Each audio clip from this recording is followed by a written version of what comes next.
Paulit-ulit ko rin tinatanong yung sarili ko ngayon eh. Ano niya nagawang iwan kami? Nabaril na si Mama at ngayon wala na. Ano hindi man lang niya inintindi yung pamilya niya?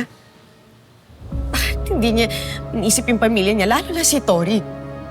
Kanina ko pa iniisip to, Leon. Kanina ko pa kinukulta yung utak mo.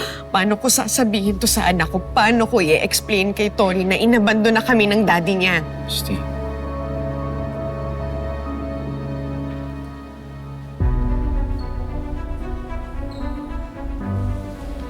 Mami, ano sinasabi niyo? Iniwan na naman tayo ni Daddy? Umalis na naman siya kasama si Junior? Tori, anak. Mami, yung tanong ko ang sagutin ninyo. Nasaan po si Daddy?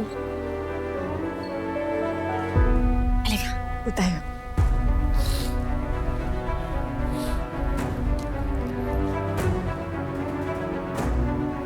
Anak, I'm really sorry. Pero lumipad na patungong Amerika ang daddy mo. Kasama si Junior.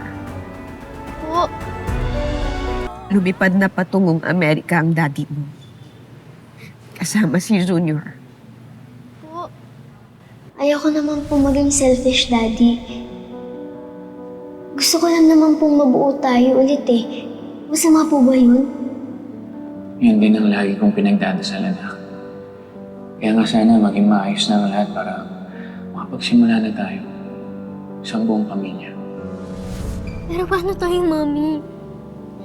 Aalis na lang siya? Eh, hindi po ba siya tumawag?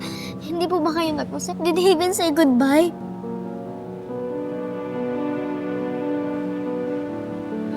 Mami, Mami, ang labo nun. Hindi aalis si Daddy nang hindi man lang tayo kinakausap. To think na ang daming nangyayaring di maganda. Aalis na lang siya? Talaga bang iiwan na lang niya tayo?